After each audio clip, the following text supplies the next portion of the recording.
Agustín, buenas tardes. ¿Qué tal, Julio? ¿Cómo estás? Mucho gusto saludarte. Gracias por la invitación. Al contrario, Agustín, con mucho interés en platicar, porque justamente el abordar diferentes puntos de vista es lo que nos puede permitir enriquecer nuestra visión y nuestra perspectiva de lo que va sucediendo. Agustín, leo con cuidado algunas partes del libro y me pregunto, el hecho de proponer una nueva derecha y una batalla cultural implica reconocer que la derecha ha sido inculta hasta ahora, suficientemente ignorante en materia política y por ello no ha tenido los resultados políticos y electorales que desea? Mira, en gran medida sí. Las derechas, o lo que yo ya llamo las viejas centro-derechas, las podemos representar. No voy a hablar de México porque estoy en México y no puedo hacerlo por el artículo 33 de la Constitución, con lo cual ustedes piensen sus ejemplos dentro de México, yo les voy a dar de otros países. Por ejemplo, en Argentina, la vieja centro-derecha puede ser el macrismo. En Chile, la vieja centro-derecha, el piñerismo. En España, el PP, por ejemplo. Entonces, estas derechas se caracterizan por desinteresarse de lo cultural. Entender que la cultura es un conjunto de símbolos, de inmaterialidades que no hacen sustantivamente al proceso político, que no hacen sustantivamente a la construcción del voto y que se las pudieron sin mayores trámites entregar a sus enemigos para que sus enemigos hicieran lo que quisieran con la cultura. Por eso las izquierdas dominan en general todos los ámbitos culturales, el arte, la literatura, la música, la historia, las ferias del libro, por ejemplo, los debates públicos, los medios de comunicación en general, tienen un sesgo más bien hacia las concepciones progresistas.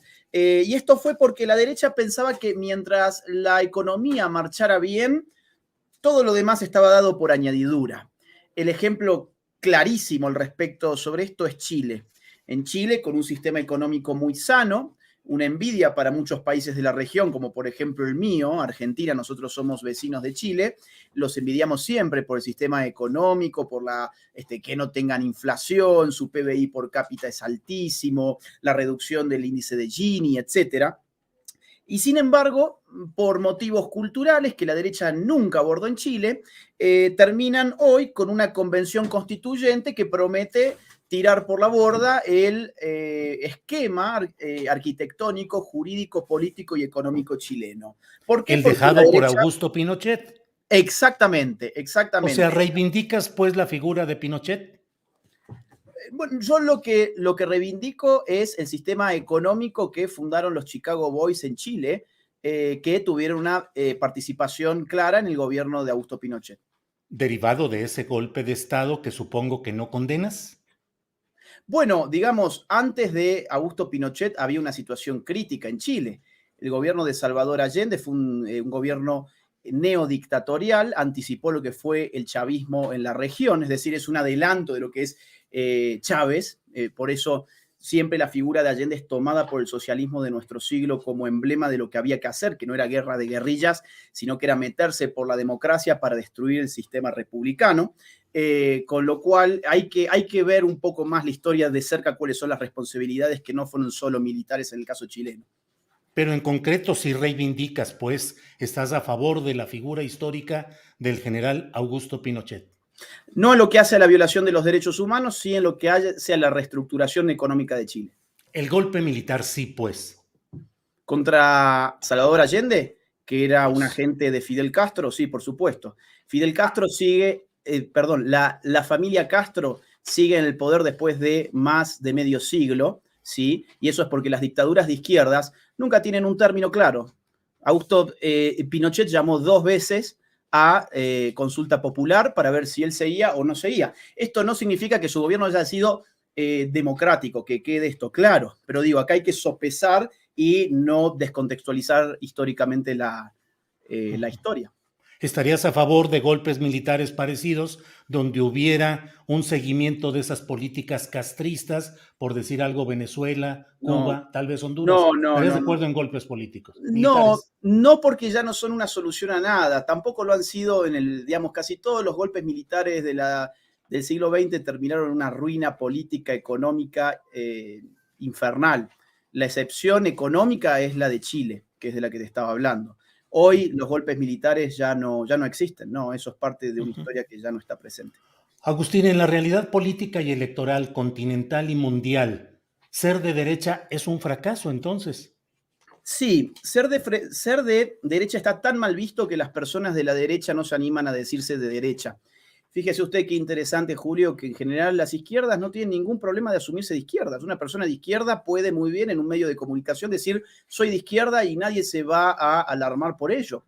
En cambio, cuando alguien dice soy de derecha, parece que estamos frente a un Hitler en el siglo XXI, lo cual es absurdo. La gran pregunta que yo hago es, ¿por qué? Digamos, con los 100 millones de muertos que se llevó el comunismo en el siglo XX, ¿por qué con el fracaso económico de las ideas de izquierdas que los tenemos, no en el siglo XX, sino incluso las podemos ver hoy en Venezuela, que es un país riquísimo en recursos naturales, petróleo sobre todo, y que tiene un 98% de pobres? ¿Por qué? ¿Por qué es tan cool decirse de izquierdas? ¿Por qué es tan aceptable decirse de izquierdas? ¿Y por qué las derechas tienen que estar escondiendo lo que son? Fíjese usted que la gente de la derecha habitualmente dice, no, eso de hablar de derechas, izquierdas, es algo del pasado, eso con la complejidad del mundo actual no puede responder a los desafíos y a las situaciones del hoy, lo cual es absurdo porque precisamente izquierda y derecha es una antinomia que tiene por función simplificar un mundo cada vez más complejo. Imagínese usted si nosotros empezáramos a hablar en términos de ideologías políticas concretas y dijéramos, yo soy paleolibertario, él es socialdemócrata, este otro es libertario, este otro es liberal clásico, este otro es marxista, este otro es neomarxista y este otro es postmarxista. Bueno, nadie va a tener idea de lo que estamos hablando. La función de izquierda-derecha es precisamente simplificar la complejidad de la política contemporánea y, sin embargo, las personas de las derechas habitualmente, como no se animan a decirse de derechas, ¿qué dicen? No, yo no uso esas categorías, o peor aún, yo soy de centro, y se van cada vez más corriendo hacia las izquierdas. Por eso, el proyecto de nueva derecha que yo planteo acá en este libro es una derecha que de una buena vez tenga orgullo de ser lo que es. ¿De qué debe tener orgullo esa nueva derecha, Agustín? Por ejemplo, de enfrentar al estatismo en un momento en el cual el Estado asfixia al individuo. Desde hace más de un siglo, el Estado ha venido creciendo en todos los ámbitos. Cada vez más impuestos, cada vez más funciones, cada vez más sector público, más burócratas, más trabas, más aplastamiento en general de las libertades individuales. Bueno, una nueva derecha tiene que decir, oigan, apostemos a la sociedad civil en detrimento de la clase política o de la casta política. Eso por empezar. Por otra parte, la nueva derecha tiene que tener orgullo de defender los valores de la patria en un contexto en el cual la soberanía de nuestras naciones está siendo entregada a las organizaciones internacionales y a la agenda globalista. Por ejemplo, ¿Cómo a qué organizaciones internacionales, por ejemplo, Agustín? sí, por ejemplo, la ONU. La ONU desde el año 1994, en lo que fue la conferencia del Cairo sobre población y desarrollo, le ha pedido a todos los estados del mundo que legalizaran el aborto a más tardar para el año 2015. Sí, eso lo pueden revisar en los documentos finales de la Conferencia del Cairo en 1994 en la página oficial de Naciones Unidas. El aborto hoy además es impulsado por la agenda globalista de organizaciones como la Rockefeller Foundation, como Open Society Foundation de George Soros, como la Ford Foundation, entre muchas otras. Por supuesto, la IPPF. Bueno, frente a esas agendas que no tienen que ver con las demandas de nuestra ciudadanía y que curiosamente se aplican en todos nuestros países al mismo tiempo, porque al mismo tiempo tenemos aborto en varios estados de México, Argentina, Colombia, Ecuador, ¿sí? Esto por mencionar los últimos meses nada más. Bueno, no es una coincidencia. Y la Agenda 2030 de la ONU, ¿sí? Es una respuesta al fracaso de que llegó el año 2015, no se consiguió, por ejemplo, el punto del aborto y por eso vemos en la Agenda 2030 de los 17 objetivos de la ONU, hay 4 que tienen políticas abortistas. ¿No hay que respetar la voluntad individual de quien quiere abortar, Agustín? No, porque la voluntad individual nunca puede llevar consigo la violación de los derechos individuales de otra persona. Yo no puedo tener la voluntad individual, por ejemplo, de golpearle la cabeza a usted, y mucho menos tengo la voluntad individual de poder robarle a usted o poder asesinarle a usted. No, Acá, pero esos son delitos que fija un Estado conforme a sus órganos de representación, que son los congresos. Si los congresos, como órganos de representación popular, aprueban el poder legalizar el aborto en ciertas etapas, pues ahí no hay delito, Agustín. bueno, a ver, jurídicamente no, pero cuidado, en el nazismo tampoco hubo delito. Los campos de concentración nazis tampoco fueron delictivos, si vamos a ver el derecho positivo. Y entonces, ¿de qué nos vamos a regir? De la ciencia, ¿en qué momento empieza la concepción, por ejemplo? ¿En qué momento empieza la vida? No es la política la que determina en qué momento empieza la vida, porque la vida es un fenómeno prepolítico.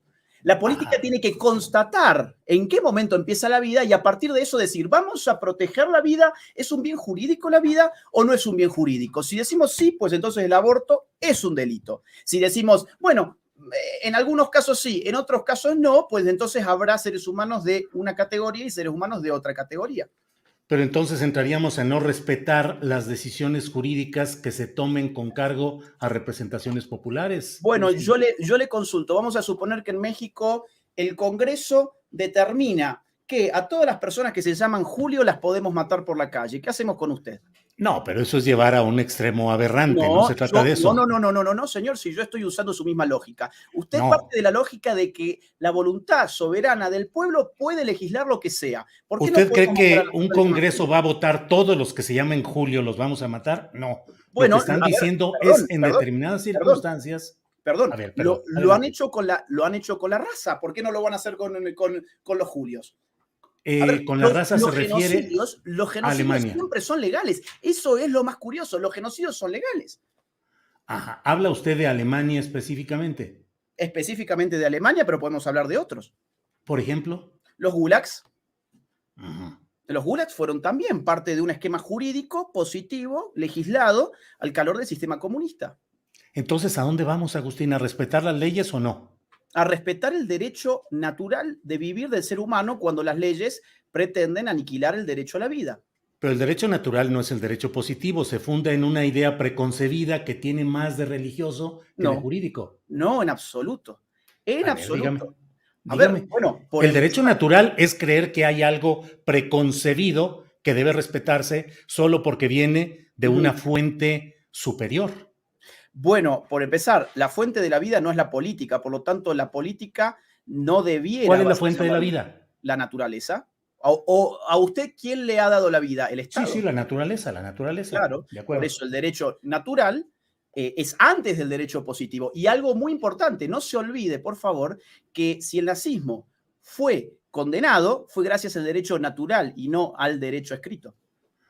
Agustín, ¿por qué todas estas ideas chocan con una realidad, me parece a mí, galopante de una identidad, por ejemplo, el lenguaje inclusivo, los movimientos lesbo, gay y todas las siglas que se ponen ahí, el lobby, es decir, la presencia y la gestión de estos intereses en diferentes espacios? ¿Cree usted que estamos en presencia de una especie de poder apabullante, de disidencias y nuevas izquierdas que están aplastando pensamientos como el suyo? Sí, y son en general militancias bastante minoritarias, ridículas, pero muy bien apoyadas por los medios de comunicación, muy bien apoyadas por los estados y muy bien apoyadas por las grandes tecnológicas, que por ejemplo ellos jamás les bajan ninguna cuenta de internet y a los que resistimos sí que nos la bajan, y es muy bien apoyada también por los centros del poder global como Naciones Unidas. Vamos a ver, el lenguaje inclusivo. ¿Qué tiene que ver el lenguaje inclusivo con las necesidades de la población? Vamos a ver México, por ejemplo. Identificar y precisar un segmento de población que no se identifica con lo binario. Es un problema de ellos. A mí la ley no me tiene Bueno. no me tiene por qué obligar a mí a la ley a hablar conforme a una percepción que me es ajena. Si usted No, me pero dice, la ley no obliga a eso. ¿cómo que no? Donde esto avanza, por ejemplo, en distintos estados norteamericanos, en Canadá, en sitios de Europa, ya hay multas para las personas que no se refieran a una persona de acuerdo a un pronombre de género específico. Vamos a poner un caso muy claro. En California, hay $250.000 de multa hoy en California, hasta $250.000 de multa por usar un pronombre de género equivocado. De modo que, supongamos que yo me autopercibo Agustina y usted, Julio, se refiere a mí como él en vez de ella, y nosotros estamos en California. Pues yo lo puedo demandar a usted y meterle una multa de hasta $250.000. Entonces, es que yo debe... Sí, perdón, adelante. No. Entonces digo, evidentemente, una persona tiene todo el derecho del mundo a autopercibirse como quiera. Yo no tengo ningún cuidado de si usted se quiere autopercibir como Julio, como Julia, como lo que a usted le guste. Ahora, lo que no existe es el derecho de obligar a otra persona a modificar inclusive su lenguaje para cumplir los caprichos de una minoría. Es que usted está utilizando su lenguaje para violentar la decisión de una persona que se asume de cierta manera. No, porque él se puede seguir asumiendo de esa manera al margen de cómo yo le hable. Ahora, yo no puedo seguir hablando a mi manera precisamente porque esa persona hizo un lobby político en el Estado y el Estado me reprime a mí por hablar a mi manera. A ver, es muy peligroso poner al Estado a ordenar lingüísticamente las relaciones comunicativas. Es totalmente peligroso, estatista, colectivista, totalitario, es una locura. Entonces, si una persona se autopercibe de una manera, muy bien, perfecto, allá él, adelante. Es como que yo diga, oiga, Julio, usted me oprime a mí cuando, vamos a suponer, yo no conozco su fe, vamos a suponer, usted es ateo y usted me dice, yo leo a Karl Marx y yo creo que la religión es el opio de los pueblos. Ay, bueno, no, prohibamos a Karl Marx. Vamos a multar a Julio porque él está hiriendo mi sensibilidad, él está hiriendo mi identidad como un hombre de fe. No, evidentemente en una sociedad plural y libre, las personas tienen derecho a hablar, a pensar y a expresarse como les plazca. Hay un límite, obviamente, a todo eso. El límite es que yo no puedo decir, oigan, mire, como Julio tiene otra autopercepción, vamos a hacer una, digamos, una reunión pública para arrojarle piedras. O usted no puede decir, como Agustín Laje tiene una determinada fe, vamos a hacer una reunión pública para tirarle huevos. Bueno, ese es un límite, evidentemente, pero usted puede opinar que es absurdo creer un Dios y yo puedo opinar que es absurdo creer que el sexo se puede cambiar con simplemente creerse uno mismo que es de otro sexo. Agustín, digo, desde luego aquí están los entrevistados para dar sus puntos de vista Sí. y siempre será respetado lo que se mucho. plantea. Así es que ha dado usted toda la explicación, la he escuchado y adelante. ¿Qué ejemplo nos puede dar de lo que puede ser esta nueva derecha? ¿Qué gobernante, qué figura para tener muy claro hacia dónde tiende lo que usted plantea como una batalla cultural e incluso dice guerrilleros de la cultura? Sí, a mí me gusta el término guerrilla porque el término guerrilla implica asimetría, ¿no? Claro. Usted fíjese que la guerra convencional es una guerra donde dos ejércitos profesionales chocan y son ejércitos que están entrenados para la guerra, que disponen de un armamento relativamente similar y por eso se animan a chocar. En cambio, la guerra de guerrillas se da cuando un grupo de la población que no está bien armada, no está bien entrenada, tiene que buscar tácticas irregulares para poder llevar adelante sus luchas, sus combates. Por eso los guerrilleros, por ejemplo, se esconden en el monte, porque ahí se hacen fuertes. Bueno, yo uso eso como una metáfora, así que no se vaya a entender que yo estoy llamando a la gente a levantarse en armas, porque ese no es el fin en absoluto y eso tiene que quedar totalmente claro. Ya lo vi de dirigente del Frente Internacional de Liberación de la Derecha, Agustín Laje. y yo me pongo como una boina guevarista, Sí, ¿no? así Quedaría es, bien, es. quedaría bien. Ya la Es. voy a empezar a usar cuando hable más sobre este libro. Mire, entonces, ¿por qué guerrillero cultural? Y porque el guerrillero cultural es una persona que no es dueño de un medio de comunicación, no es el dueño de un diario, no es el dueño de un teatro, no es un productor de cine, no es el dueño de Netflix, pero dice, ¿sabe qué? Yo tengo un celular. Y con mi celular puedo crear una cuenta de Twitter, puedo hacer un canal de YouTube, puedo armar mi podcast y voy a hacer esto no solamente para sacarle fotitos con mi celular a la comida que como o para sacarme una selfie en el baño que se vea el inodoro de fondo. No, voy a hacer algo un poco más interesante con las redes sociales, que es convertirme en un guerrillero cultural para defender mis ideas, mis convicciones. Ahora usted me pregunta, ¿cuál es el político? Bueno, hay algunos hay algunos casos. El más claro que yo veo es Santiago Abascal de Vox en España. La ultraderecha, le dicen. Sí, a ver, le dicen ultraderecha a todo lo que no sea de izquierda. Porque Pero sí, para mí ultraderecha es el nazismo y eso no tiene absoluto que ver con el nazismo. Es un efecto mediático decirle ultraderecha. Es de derecha de verdad. Si uno lo compara con el PP se corrió el centro, por lo tanto Vox quedó en la derecha. O por ejemplo, en Argentina, Javier Milei. No sé y si ha seguido Javier en Milei. España el escándalo de corrupción con Díaz Ayuso y con toda el disenso y el choque, el conflicto interno en lo que había sido la derecha tradicional en España, Agustín. Sí, una derecha tradicional que era el PP, que se fue corriendo cada vez más hacia el centro, incluso abrazó agendas progresistas.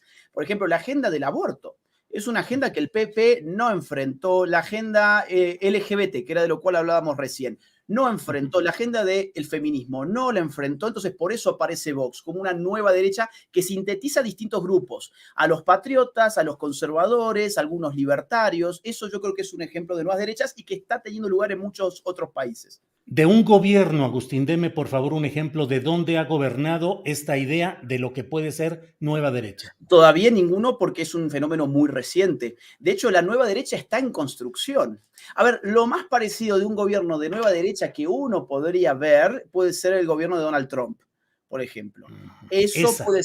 puede ser lo más parecido, puede ser. Pero como le digo, esta idea de nueva derecha todavía es un proyecto en construcción muy nuevo. Usted imagínese que el ejemplo que yo le di recién, que es el de Vox, es un partido que tiene apenas 5 años de existencia y en 5 años ya es la tercera fuerza nacional de España. O, por ejemplo, el caso de Javier Milei en Argentina. Su partido tiene 1 año y en 1 año se ha convertido en la tercera figura política del país. Así que es un fenómeno nuevo, pero muy potente. Agustín, en septiembre del año pasado vino Santiago Abascal a México, fue recibido por un segmento, una porción de los senadores del partido de derecha, Acción Nacional, o el partido más importante electoralmente de derecha en México, que es Acción Nacional. Lili Telles fue una de las asistentes y dijo, firmé la Carta a Madrid porque es un contrapeso al Foro de Sao Paulo. Fue a título personal. No tengo alianza de ningún tipo con Vox. Detesto los extremismos, la homofobia, el antisemitismo, el racismo y el nacionalismo. Y usted le contestó, querida Lili, Vox no es antisemita ni racista. Estar en contra de la inmigración ilegal no es racismo. De la misma forma, estar contra la ideología de género no vuelve a uno homofóbico. Esas son meras acusaciones de la prensa progre. ¿Cómo va todo eso aquí en México, Agustín? Bueno, le cuento que esto que dice Lili Telles, yo lamento que lo haya dicho porque es una muestra de que no conoce lo que es Vox. Son acusaciones totalmente gratuitas. Yo soy latinoamericano y en Vox me han recibido siempre de una manera espectacular. Vox tiene candidatos que son de color, tiene candidatos homosexuales, nunca han hecho una sola palabra antisemita, no existe. Eso es un ataque burdo e ignorante. O sea, yo la verdad que lamento mucho que Lili Telles haya dicho esto, pero yo quisiera contarle, si usted me lo permite, algo que no fue dicho, porque yo estuve en esa reunión. Yo Sí, fui señor. convocado a esa misma reunión, que fue en el Senado, ¿sí? Porque se iba a lanzar un proyecto de un senador del PAN. Ese proyecto era para tratar de ayudar a la mujer en estado vulnerable que no desea hacerse un aborto. La idea de ese proyecto era, bueno, oigan, no puede ser que el Estado lo único que le pueda ofrecer a una mujer vulnerable, embarazada, sea un aborto. Queremos que a las que apuestan por la vida, el Estado les pueda dar una solución efectiva. Bueno, de eso iba ese proyecto. Ahora, fíjese que para eso fuimos convocados muchas personas a dar explicaciones teóricas en mi caso, fue la gente de Vox y fueron incluso mujeres vulnerables mexicanas a contar su situación personal. Fue una cosa sumamente emotiva y sumamente importante. ¿Sabe qué hicieron los senadores y los diputados que allí fueron? ¿Se echaron para atrás? Se pararon en la foto, no se quedaron a escuchar una sola intervención. Terminamos hablando entre nosotros y ellos se fueron. Se fueron. Entonces, digamos, usted me dice el PAN. Bueno, el PAN no entra, por lo menos en mis consideraciones, dentro de lo que es la derecha. El PAN es un partido tradicional, con sus principios totalmente lavados. En muchos casos, muchos políticos del PAN ya ni siquiera los respetan, sino todo lo contrario, los vulneran. Las bases del PAN están cada vez más hastiadas del PAN, y de eso yo le puedo dar fe personal. Yo he estado dando una conferencia en un centro del PAN, no le puedo decir ahora dónde, pero fue muy importante, fueron muchas personas del PAN, y yo me dediqué en esa conferencia a atacar al PAN. Y los militantes del PAN estallaron en aplausos en cada ataque que yo hacía del PAN. Y estamos hablando de un auditorio de 400 personas, no de 30. Entonces, ¿y cuáles eran sustancialmente sus ataques, Agustín? mis ataques son que estas personas han abandonado la cultura, se han dedicado a hacer la politiquería barata, no les importaron sus principios, apenas la prensa los empezó a acusar de aliados de Vox sin tener idea ni lo que es Vox, ni conocer qué es Vox, salieron a tratar de despegarse, siempre tratando de quedar bien con la prensa progre, siempre tratando de quedar bien con aquellos que no los van a votar en su vida y traicionando por añadidura a aquellos que conforman su base militante y aquellos que respetan y adhieren a las ideas fundadoras, por lo menos, del PAN. Entonces, digamos, ese era mi juicio y se ve que fue un juicio compartido, no digo por todo el PAN, porque no es representativo mi experiencia, pero en ese lugar, que fue en un lugar de Baja California, el auditorio de 400 militantes del PAN aplaudieron. Entonces, evidentemente acá se está armando un vacío político donde hay gente que reclama una derecha más consustanciada, con las ideas, más sustanciosa, y en cualquier momento yo no descarto que se pueda armar algún partido político nuevo. Yo sé que la ley electoral que ustedes tienen es bastante complicada, pero no habría que descartarlo. Agustín, como decimos en México, entonces está frita la derecha en México, porque si el PAN es lo que usted nos dice y una opción ha sido la de Margarita Zavala y Felipe Calderón con su proyecto llamado México Libre, que quiso ser partido, y que la Fundación Libre, que usted forma parte directiva de ella, en su momento, hace 2 años creo, señalaron que les habían robado a ustedes el logotipo, la idea, el lema, y la fundación que usted dirige o de la que forma parte directiva dijo que si eso era lo que proponían, que usted no se podría imaginar lo que sería este grupo con Margarita como presidenta. Mira, yo creo que lo más probable que haya pasado en ese momento, después de haberlo pensado, sí, fíjate, bueno, el logo nuestro ahí arriba es un logo nuevo, pero nuestro logo anterior era prácticamente idéntico. Lo que yo supongo, sinceramente, es que esta gente ha contratado a un equipo de marketing, de diseño gráfico, que no hicieron su trabajo honestamente, que se pusieron a ver qué fundaciones o qué grupos o qué partidos políticos eran similares y copiaron el logo, copiaron el nombre y le dijeron, acá te vendemos este paquete. Yo no creo que estos señores que dirigían este grupo hayan ellos hecho ese trabajo, pero sí que lamenté mucho que haya sido así. Aunque ahí lo dices, si comienzan robando, no queremos imaginar lo que sería como presidente.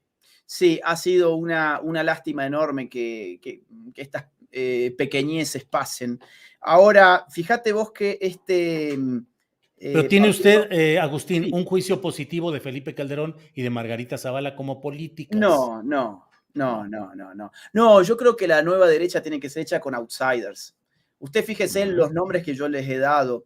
Estamos hablando de Santiago Abascal, de José Antonio Cast en Chile, de Javier Milei en Argentina, de López Aliaga en Perú. Incluso hasta Donald Trump era un outsider de la política, era un outsider dentro del Partido Republicano y era un hazmerreír, del cual se mofó toda la prensa durante el año 2015, diciendo que no iba a pasar las primarias. Entonces, la nueva derecha, yo no creo que se pueda armar a partir de políticos que son de la casta política. No le corte la secuencia, por favor. Agustín iba dando nombres de personajes en cada país. ¿Y en México?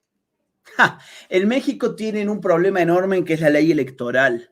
Es decir, bueno, pero podría haber líderes. Sí, hay líderes. ¿Quién? Pero Uno. Eduardo Verástegui.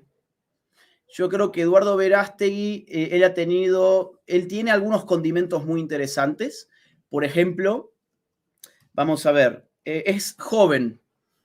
Si usted ve los ejemplos que yo le he dado de las nuevas derechas, en general son personas relativamente jóvenes. No Donald Trump, pero en el resto de los casos, Santiago Abascal, Javier Milei, ¿sí? Son personas jóvenes. Número dos, es un outsider de la política. Es decir, él se ha dedicado a la televisión, al cine, incluso no sé si ha grabado alguna canción. No conozco mucho su vida artística, pero tengo entendido que viene de esos lares.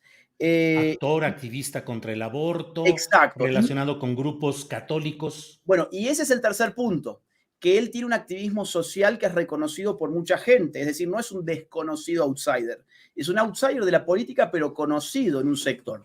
Ahora, esto es muy importante.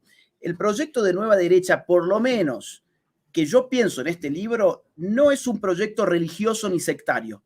De hecho, yo creo que no hay nueva derecha allí donde se piensa que la nueva derecha tiene que ser católica. No, una nueva derecha tiene que abrazar a gente que viene de distintos credos, de distintas iglesias, de distinta fe o sin fe en absoluto. Ese no es el punto. Hasta ateos. Hasta ateos, claro. Pero claro, mire, uno de los pensadores más importantes para mí de estos años que apoya estas ideas es ateo, que es Miklos Lukács, peruano, profesor inglés, profesor en Manchester. Y bueno, es ateo y no hay ningún problema. O sea, no creo que se tenga que hacer de esto una iglesia. Eso sería ridículo. Bien. O Pues por ejemplo, Agustín, sí, perdón. Carlos Leal es otro nombre que yo le puedo dar. Carlos Carlos Leal, Leal. no sé si le suena, Sí, lo diputado. entrevisté hace Ok. meses. Bueno, Carlos Sí. Leal está armando un partido político nuevo que se llama Creemos. Baja Eh, Californiano. no, en Nuevo León. En Nuevo León. Ah, sí, en Nuevo León. En Nuevo León. Fue diputado local Sí, ahí, sí. exacto. Y bueno, él tiene una visión muy similar de lo que hay que hacerse. Ha tenido además una cobertura mediática interesante porque ha pateado el tablero de los consensos progres que han habido en general. Entonces creo que es una figura que yo sigo de bastante cerca también. Bien, Agustín, pues llevamos ya más de media hora en esta plática que ha sido muy interesante. Le agradezco su amabilidad y espero, ojalá, un poco más adelante que ya se haga un debate más amplio sobre su libro, Me podamos volver encantaría. a platicar sobre otros temas, Me por favor. encantaría, Julio, le agradezco que aún no pensando como yo, haya tenido tan buen trato. Tan buen Vale. trato. No es fácil. No es fácil. Generalmente uno se encuentra acá campos de batallas, así que yo le agradezco la apertura, la escucha, el respeto y les comento por si a alguien del público le llega a interesar que el libro ya se consigue en todas las librerías de México, La Batalla Cultural, lo buscan con este nombre y también está por Amazon. Así que Julio, Sí. muchas gracias por el diálogo. Al contrario, Agustín, que tenga buen día. Gracias, hasta luego.